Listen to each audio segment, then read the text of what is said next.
والسلام على رسول الله وعلى آله وأصحابه ومن تبعهم بإحسان إلى يوم الدين أما بعد. ایک حدیث شریف کے حوالے سے شرم و حیا کی تفاصیل اور جن اجزائے اربعہ سے مرکب ہو کر شرم و حیا کا تحقق اور اس کا استکمال انسان کر سکتا ہے، وہ اجزائے اربعہ جن میں ایک تو یہ ہے کہ انسان اپنے سر اور اپنے سر کے مشمولات، اپنا پیٹ اور اس کے اطراف و جوانب اور دنیا کی زینت کو ترک کرے اور اپنی موت کو اور پرانے ہو جانے کو یاد کرے. اس سلسلے میں یہ گفتگو چل رہی تھی کہ سر کے آزو بازو جیسے دماغ ہے ویسے زبان ہے، جس کی حفاظت کرنا اشد درجہ ضروری ہے. ایک موقع پر حضور صلی اللہ علیہ وسلم نے حضرت ابو ذر غفاری رضی اللہ تعالی عنہ کو خطاب کرتے ہوئے فرمایا کہ اے ابو ذر، کیا میں تمہیں ایسی دو عادتیں نہ بتاؤں جو پیٹھ پر ہلکی یعنی کرنے میں آسان اور میزان عمل میں بھاری ہے؟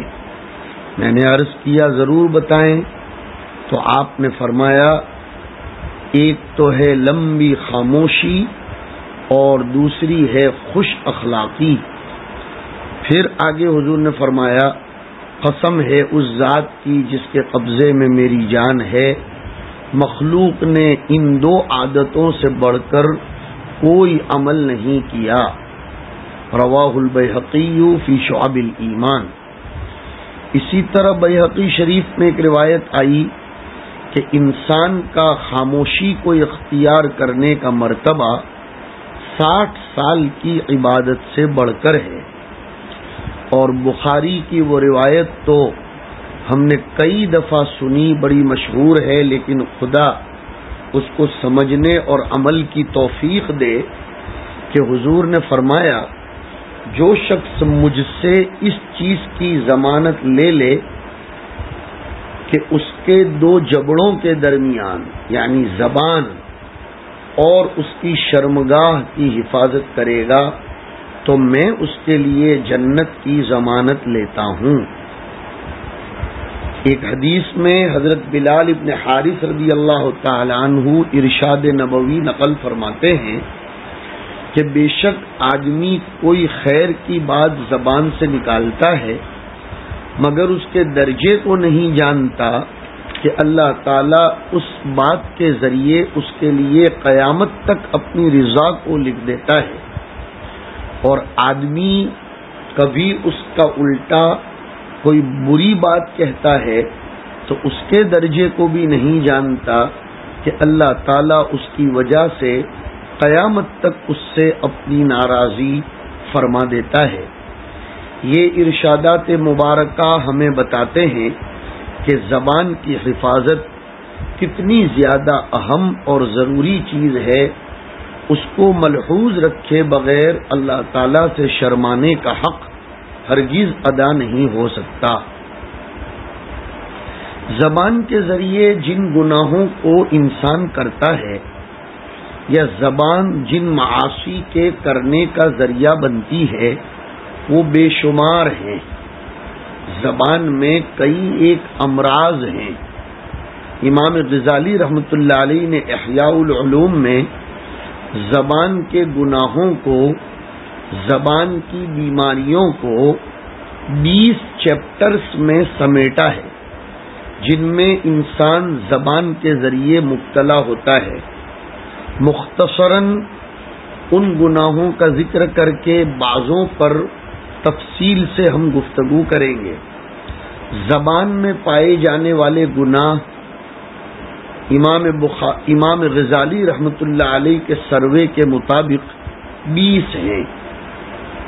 بے ضرورت کلام کرنا، ضرورت سے زیادہ باتیں کرنا، حرام چیزوں کا اپنی زبان سے تذکرے کرنا، مثلا فلم کی سٹوری، فاسقوں کی مجلسوں کا ذکر وغیرہ، جھگڑا کرنا، دوسرے کی حقارت کی غرض سے شور مچانا، گالی گلوچ اور فحش کلامی کرنا، مٹھار کر بات چیت کرنا، دوسرے پر لعن طعن کرنا، ناجائز مذاق کرنا، گانا اور غلط اشعار پڑھنا، دوسرے کا استہزاء اور مذاق کرنا، کسی کے سیکریٹ کو اور راز کو فاش کرنا، جھوٹا وعدہ کرنا، جھوٹ بولنا، کسی کی پیٹھ پیچھے اس کی برائی کرنا، چغلی کھانا، دوغلی باتیں کرنا، غیر مستحق تعریف کی تعریف کرنا، اپنی غلطیوں سے بے خبر رہنا، اور نمبر 20 عوام میں ایسی دینی باتیں بیان کرنا جو ان کی سمجھ سے باہر ہوں، جیسے تقدیر اور ذات و صفات خداوندی سے متعلق گفتگو وغیرہ وغیرہ۔ یہ سب گناہ ایسے ہیں جو عموماً زبان ہی کی بے احتیاطی کی وجہ سے ظاہر ہوتے ہیں۔ اللہ تعالیٰ سے حیا اور شرم کرنے کے لیے اپنے کو ان سب منکرات سے بچانا ضروری اور لازم ہے۔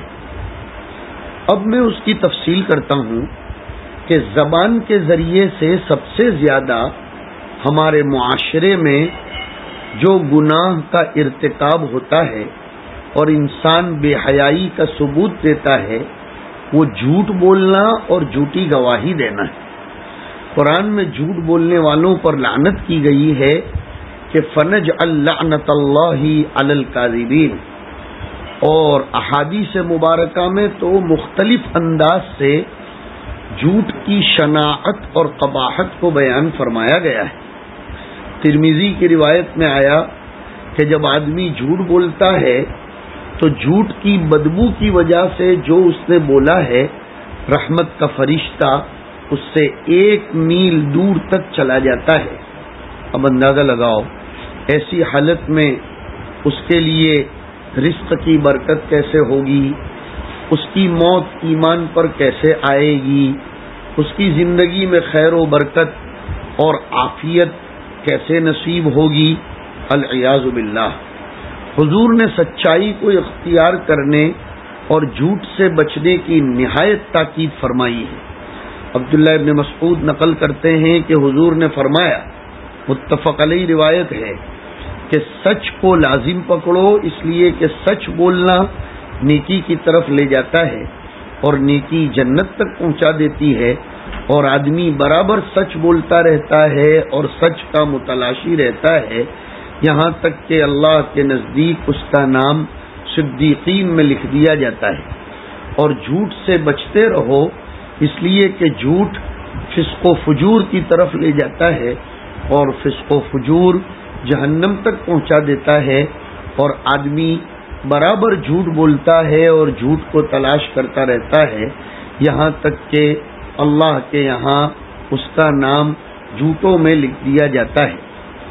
ایک روایت میں جس کو ترمذی نے نقل کیا، حضور نے فرمایا کہ جو شخص لوگوں کو ہنسانے کے لیے ہی چاہے جھوٹ بولے، اس کے لیے بربادی ہو اور بربادی ہو۔ ایک روایت میں جس کو ابو داؤد نے نقل کیا ہے، حضور فرماتے ہیں کہ یہ بڑی خیانت ہے کہ تم اپنے بھائی سے ایسی گفتگو کرو جس میں وہ تمہیں سچا سمجھتا ہو حالانکہ تم اس سے جھوٹ بول رہے ہو۔ آج کل عام طور پر ہنسانے کے لیے نت نئے چٹکلے تیار کیے جاتے ہیں اور محض اس لیے جھوٹ بولا جاتا ہے تاکہ لوگ ہنسیں۔ انہیں حضور کے ارشادات کو اپنے پیش نظر رکھنا چاہیے اور اس برے عمل سے باز آنا چاہیے۔ ایک حدیث جس کو امام بیہقی نے حضرت عبادہ ابن صامت سے نقل کیا، بڑی قیمتی حدیث ہے۔ حضور نے فرمایا کہ تم مجھ سے اپنی طرف سے 6 باتوں کی گارنٹی لے لو، میں تمہارے لیے جنت کی گارنٹی لیتا ہوں۔ نمبر 1، جب بات کرو تو سچ بولو۔ نمبر 2، جو وعدہ کرو اسے پورا کرو۔ نمبر 3، اپنی امانت کو ادا کرو۔ نمبر 4، اپنی شرمگاہوں کی حفاظت کرو۔ نمبر 5، اپنی نگاہیں نیچی رکھو۔ اور نمبر 6، اپنے ہاتھوں کو ظلم سے روکو۔ ایک روایت میں حضور نے فرمایا، امام بیہقی اور ابو داؤد نے بھی اس کو نقل کیا ہے، کہ میں اس شخص کے لیے بیچ جنت میں گھر کی کفالت لیتا ہوں جو جھوٹ کو چھوڑ دے، چاہے مذاق میں ہی کیوں نہ ہو۔ سچی بات یہ ہے کہ جھوٹ سے بچنا اور ہر معاملے میں سچ کو اختیار کرنا تقرب خداوندی کا ایک بڑا ذریعہ ہے۔ اس کی بدولت انسان میں واقعتاً اللہ رب العالمین سے شرم و حیا کا جذبہ بیدار ہوتا ہے، خیرات کی توفیق عطا ہوتی ہے۔ اس کے برخلاف جھوٹ کے معاملے میں لاپرواہی اور بالکل غفلت برتنا سخت نقصان اور محرومی کا سبب ہے۔ جھوٹ سے وقتی طور پر کوئی دنیاوی فائدہ چاہے اٹھایا جائے، لیکن انجام کے اعتبار سے وہ نجات کا ذریعہ نہیں بن سکتا۔ سچ بول کر ہو سکتا ہے کہ وقتی طور پر کچھ نقصان محسوس ہو، لیکن اس کا نتیجہ اخیر میں ہمیشہ اچھا اور مفید ہی برآمد ہوتا ہے۔ اسلامی تاریخ میں غزوہ تبوک میں بلا عذر شرکت نہ کرنے والے مخلص صحابہ کرام حضرت کعب، حضرت مرارہ اور حضرت بلال کا نام سنہرے حروف سے نقش ہے، جنہوں نے سچ کو اختیار کر کے صحیح معاملہ حضور صلی اللہ علیہ وسلم کو بتلا دیا تھا، جس کی وجہ سے اگرچہ انہیں 50 دن حضور جیسے اور خیر القرون کے اصحاب جیسے لوگوں کے بائیکاٹ کی تکلیف جھیلنی پڑی، لیکن آخر کار ان کی توبہ کی قبولیت کے سلسلے میں قرآن کریم کی آیات نے شہادت دی، وَعَلَى الثَّلَاثَةِ الَّذِينَ خُلِّفُوا، انہیں ان کی سچائی کی بنا پر رب عزتی کی جانب سے رحمت و مغفرت کا تمغہ عطا کیا گیا، اور جن منافقین نے جھوٹے عذر پیش کر کے بظاہر اپنی جان بچا لی تھی، اللہ نے قرآن کریم میں ان کے جہنمی ہونے کا اعلان فرمایا۔ تجربے سے سارے لوگوں کو یہ معلوم ہے کہ جھوٹے آدمی کا اعتماد لوگوں میں مجروح ہو جاتا ہے اور لوگ اسے اچھی نگاہ سے نہیں دیکھتے۔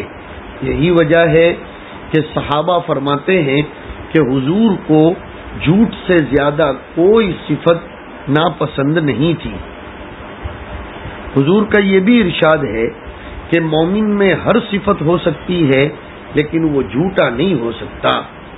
حضرت عمر فرماتے ہیں حضور کا یہ ارشاد کہ کوئی شخص اس وقت تک کمال ایمان حاصل نہیں کر سکتا جب تک کہ مذاق میں جھوٹ بولنے اور جھگڑا کرنے سے باز نہ آئے، اگرچہ وہ حق پر ہی کیوں نہ ہو۔ ہمیں اپنے طرز عمل کا جائزہ لینا چاہیے۔ جھوٹ کا معاملہ کتنا نازک ہے، اس کا اندازہ ابو داؤد کی ایک روایت سے ہوتا ہے کہ حضرت عبداللہ ابن عامر رضی اللہ تعالیٰ عنہ فرماتے ہیں کہ حضور ہمارے مکان میں تشریف فرماتے۔ بہت زیادہ توجہ سے یہ روایت سنیے کہ حضور ہمارے مکان میں تشریف فرما تھے۔ میری والدہ نے میری جانب بند مٹھی بڑھا کر کہا، یہاں آؤ میں تمہیں دوں گی۔ جیسے مائیں بچے کو پاس بلانے کے لیے یا اسکول بھیجنے کے لیے یا سبزی پانی لینے کو بھیجنے کے لیے کچھ نہ کچھ رغبت دلانے کے لیے کہتی ہیں کہ تم یہاں آؤ، میں تم کو کچھ دوں گی، تم میرا کام کر دو گے تو میں تم کو کچھ دوں گی۔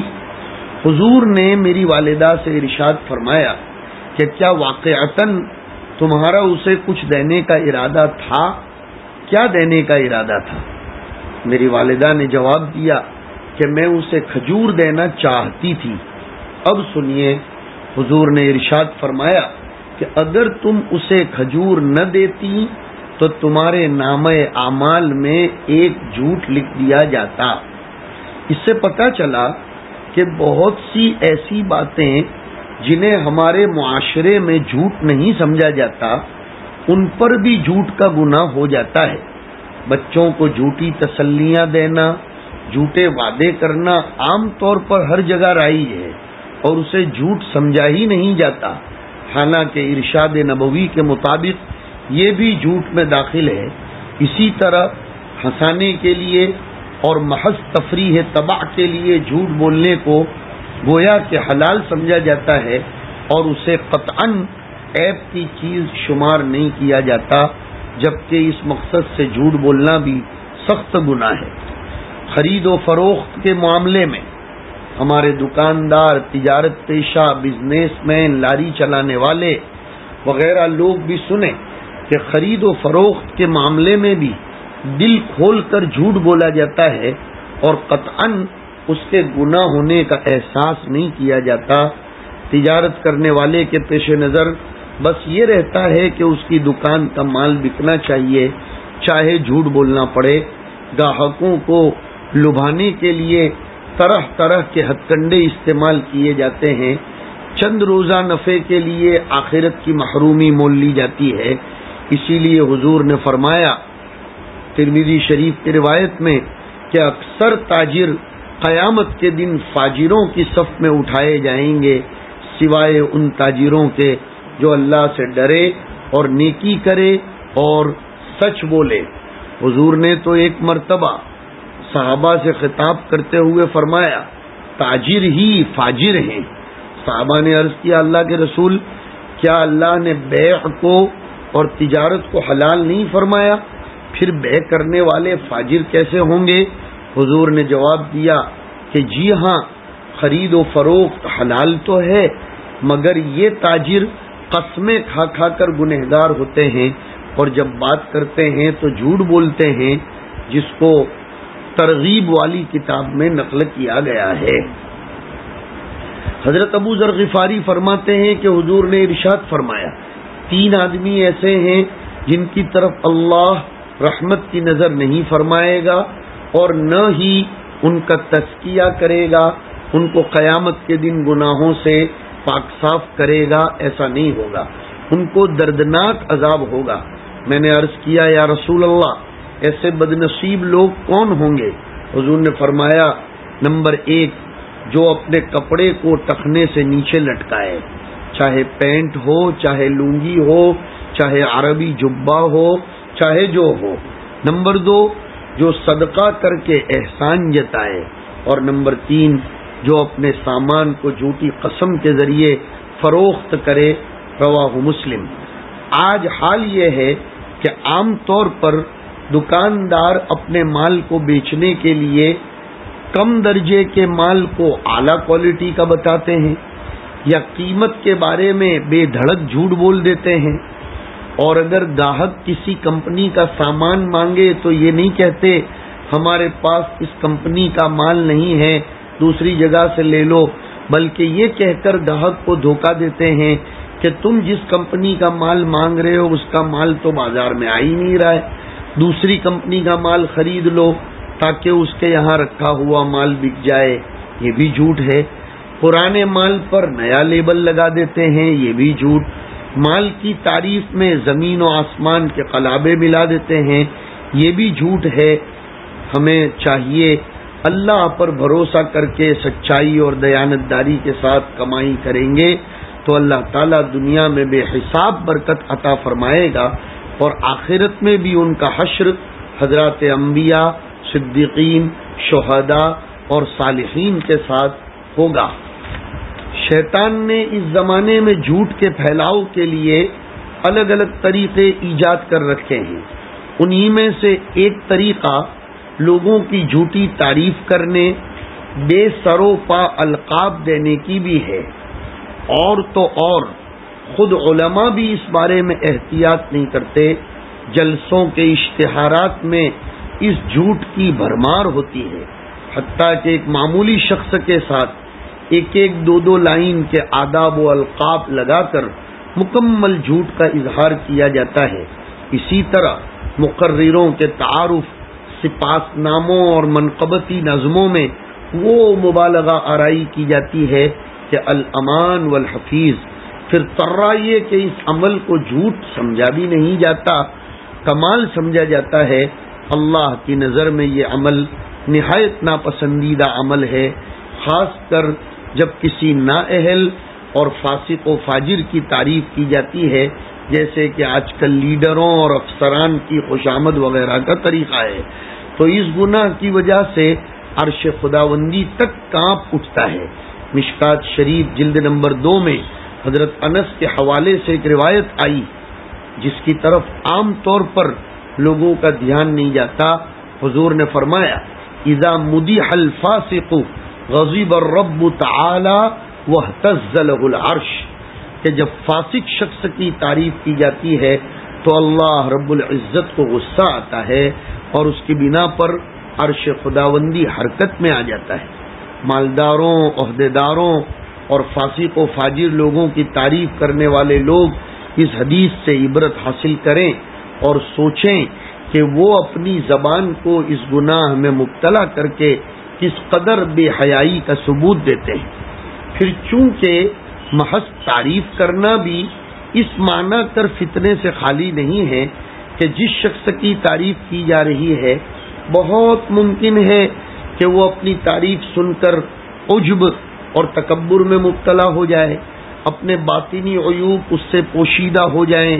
اس لیے شریعت میں منہ پر تعریف کرنے والوں کی ہمت شکنی کے احکامات دیے گئے ہیں۔ خواہ مخواہ تعریف کرنے میں احتیاط سے کام لینے کی تاکید کی گئی ہے تاکہ زبان کی حفاظت کے ساتھ ساتھ اپنے مسلمان بھائی کی خیرخواہی بھی پیش نظر رہے۔ اصل میں سنیے، تعریف 3 طرح کی ہوتی ہے۔ نمبر 1 منہ پر تعریف کرنا، نمبر 2 غائبانہ تعریف کرنا اس نیت سے تاکہ جس کی تعریف کی گئی ہے اس تک بات پہنچ جائے اور پھر وہ آپ سے خوش ہو کر آپ کے لیے اچھے فیصلے کرے، تقرب سے نوازے، ہدایہ اور سوغات کی بوچھار ہو۔ یہ دونوں صورتیں ممنوع ہیں۔ نمبر 3 غائبانہ تعریف کرنا، قطع نظر اس کے کہ کسی کو اس کا علم ہو یا نہ ہو، یہ جائز ہے۔ حضرت ابو بکرہ رضی اللہ تعالی عنہ نقل کرتے ہیں، امام مسلم نے اس روایت کو نقل کیا ہے کہ ایک شخص نے حضور کے سامنے کسی شخص کی تعریف کی تو حضور نے فرمایا تم نے اس کی تعریف کر کے اسے ہلاک کر ڈالا، یا فرمایا کہ تم نے اس آدمی کی کمر توڑ دی۔ دوسرے موقع پر فرمایا کہ تیرے لیے ہلاکت ہو، تو نے اپنے ساتھی کی گردن کاٹ دی۔ کئی مرتبہ یہ جملہ ارشاد فرمایا اور پھر فرمایا تم میں سے جسے کسی کی تعریف کرنی ہی پڑے تو وہ یوں کہہ دیا کرے کہ میرا فلاں کے بارے میں ایسا گمان ہے، مثلا وہ نیک ہے، مثلا وہ سچا ہے، مثلا وہ نمازی ہے وغیرہ، جبکہ وہ اسے واقعی ایسا ہی سمجھتا ہو اور اللہ تعالیٰ ہی حقیقت کا حال جاننے والا ہے۔ تعریف کرنے والا جزم و یقین کے ساتھ حتمی طور پر کسی کی تعریف نہ کرے، اس لیے کہ اس کا حقیقی علم صرف اللہ کو ہے۔ ایک دوسری حدیث میں حضور نے پیشاور مادحین کو، جن کے دھندے اور اٹھے بیٹھے جنہیں کسی کو چڑھانے اور پانی چڑھانے کی عادت ہوتی ہے، ایسے لوگوں کو اس طرح ہمت شکن جواب دینے کی تلقین فرمائی کہ جب تم مفاد پرست تعریف کرنے والوں کو دیکھو تو ان کے منہ میں مٹی ڈال دو۔ رواہ مسلم۔ مقصد یہ ہے کہ ایسے لوگوں کو منہ نہ لگاؤ اور وہ تم سے جن دنیاوی منفعتوں کی امیدیں باندھے ہوئے ہیں انہیں پورا نہ کرو، تاکہ پھر وہ آگے بھی اس بیجا مدح کی جرأت نہ کر سکیں۔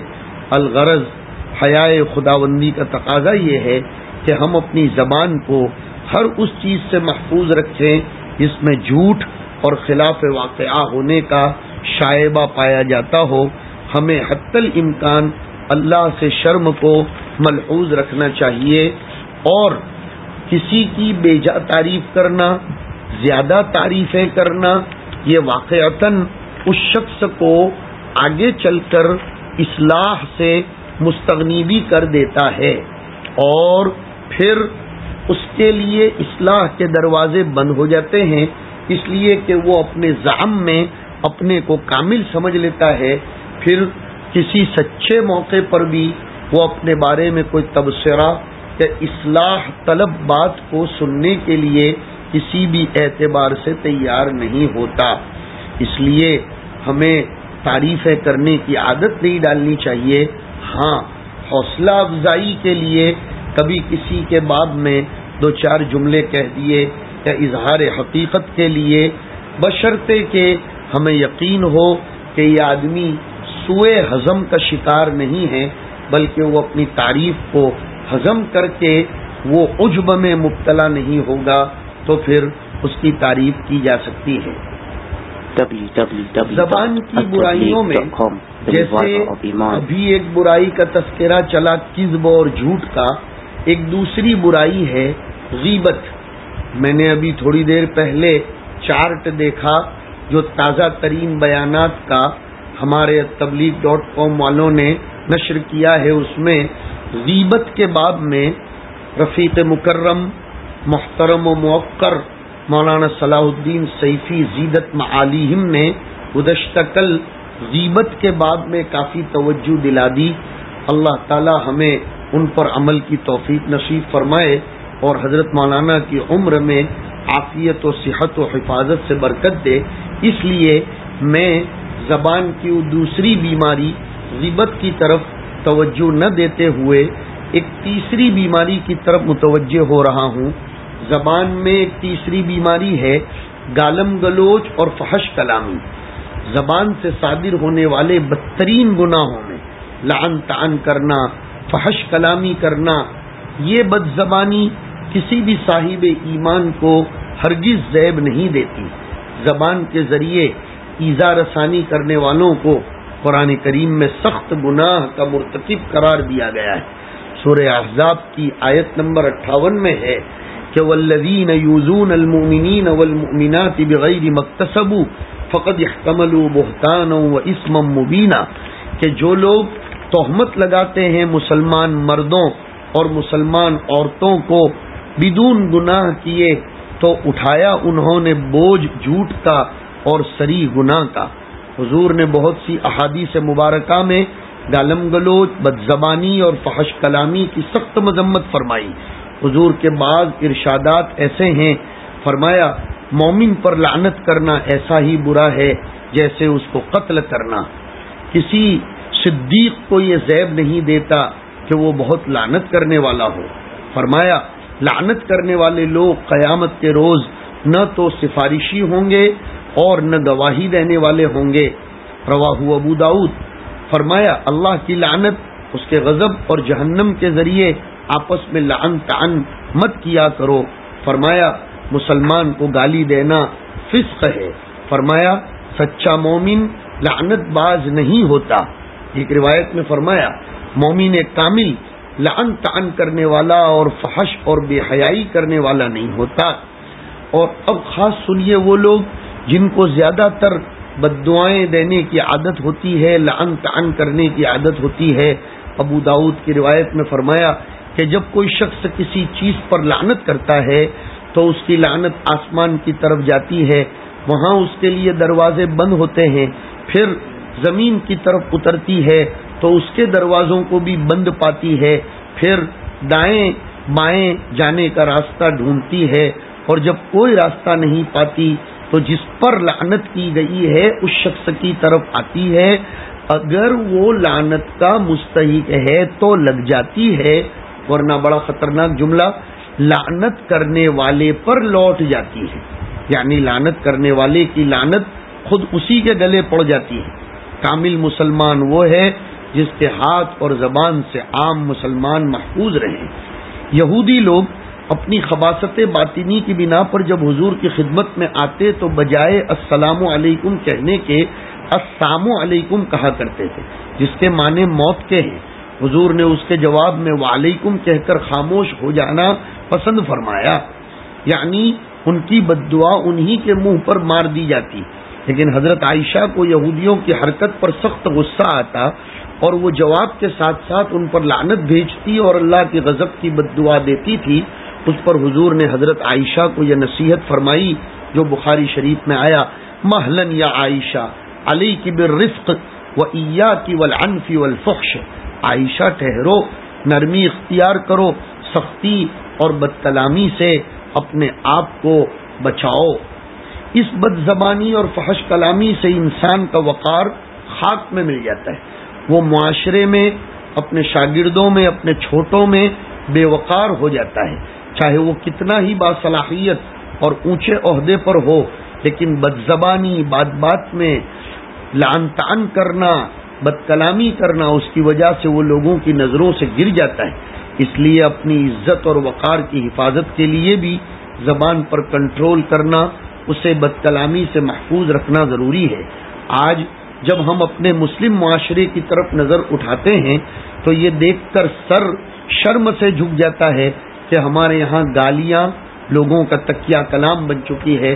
نہایت فحش اور غلیظ کلمات زبانوں پر اس طرح چڑھے رہتے ہیں کہ ان کے نکلتے وقت ذرہ برابر ان کی قباحت کا احساس تک نہیں ہوتا. اور یہ صرف بڑوں ہی کا حال نہیں، بلکہ سڑکوں پر کھیلتے کودتے بچے بھی گالیوں کے معاملے میں اپنے مربیوں کے کان کاٹتے نظر آتے ہیں. یہ نہایت تکلیف دہ صورت حال ہے. ہمارا یہ فرض ہے کہ ہم خود اپنے کو اسلامی رنگ میں رنگیں، زبان کی حفاظت کر کے اللہ تعالی سے شرم و حیا کا ثبوت دیں تاکہ ہمیں معاشرے میں باوقار مقام حاصل ہو سکے اور ہماری آنے والی نسلیں بھی باعزت طور پر زندگیاں گزار سکیں. خلاصہ یہ کہ ہماری زبان جھوٹ، غیبت، چغلی، فحش کلامی، لعن طعن اور ہر اس گناہ سے محفوظ رہنی چاہیے جن کا صدور زبان سے ممکن ہے.